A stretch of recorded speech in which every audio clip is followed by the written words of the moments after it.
बोलो जयकारा बोल मेरे श्री गुरु महाराज की जय। बोलो साचे दरबार की जय। बोलो श्री सतगुरुदेव भगवान की जय। गुरुमुखों, पिछले भाग में हमने सुना कि मनुष्य दुखी क्यों होता है, उसका कारण क्या है।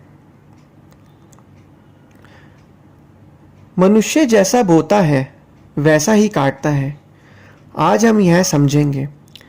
यह प्रकृति का शाश्वत नियम है और इस नियम की कोई भी अवहेलना नहीं कर सकता। जो अपना हाथ स्वयं आग में डालता है उसे तब तक जलन की पीड़ा होगी ही जब तक उसे शीतल वायु तथा ठंडक प्रदान करने वाली औषधि नहीं मिलेगी।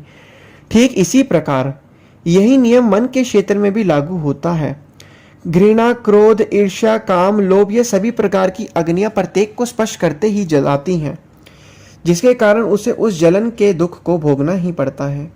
यह सभी वृत्तियां मन की बुराइयों के रूप में विद्यमान है, क्योंकि यह मन को व्यग्र तथा अव्यवस्थित कर देती हैं और फिर कभी न कभी बाह्य रूप में दुख, पीड़ा, निराशा, असफलता और दुर्भाग्य का रूप धारण कर शरीर से प्रकट होती हैं।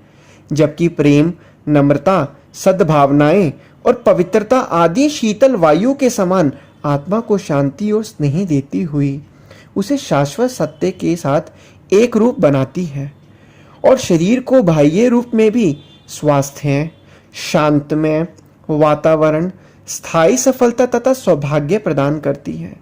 सृष्टि में व्याप्त इस महान नियम को भली भांति समझने के पश्चात मन जिस अवस्था को प्राप्त कर लेता है वह आज्ञाकारिता की अवस्था कहलाती है। सभी शक्तियों, सभी दुर्बलताओं का कारण मन उसके भीतर ही है। इस महान नियम के अनुरूप चलना अर्थात इस नियम को समझ लेना शक्ति है और इसके विपरीत चलना दुर्बलता है। उस सृष्टिकर्ता मालिक की यह इच्छा है कि हम उसके साथ मिलकर एक हो जाएं, अर्थात हमारा अस्तित्व उसी में समा जाए। परंतु हम अपनी कमजोरी के कारण उसकी मौज के अनुसार नहीं चल पाते और अपनी इंद्रियों के दास बनकर ही रह जाते हैं। हम इतने लापरवाह हो जाते हैं कि उसको याद तक करना भूल जाते हैं। हम उसकी अलौकिक संगीत से भी बेखबर रहते हैं जो हमारे अंदर निरंतर गुंजित प्रतिध्वनित हो रहा है। अतः यह स्वाभाविक ही है कि इस भारी भूल का दंड हमें भुगतना ही पड़ेगा। वैज्ञानिकों ने हमारे शरीर को तो सुख प्रदान किया है, किंतु आत्मिक रूप से इन वैज्ञानिकों ने हमें दिवालिया बना दिया है। हमने अपनी देह को संतुष्ट करते करते अपनी आत्मा को भूखा मार दिया है। आत्मा की क्षुधा हमारा आत्मिक दिवालियापन, इस यातना का समाधान वैज्ञानिकों के क्षेत्र से बाहर है। यह कार्य ईश्वर ने अध्यात्मवादी संतों को सौंपा है। यह कहना अनुचित न होगा कि हम में से प्रत्येक व्यक्ति जो मानसिक तनाव और बेचैनी आदि से घिरा है उसका कारण है विश्व में व्याप्त वर्तमान अशांति।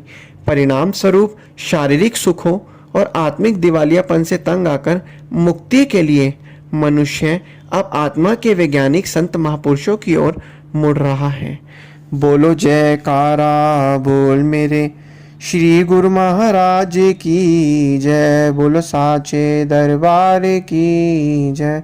बोलो श्री सद्गुरुदेव भगवान की जय।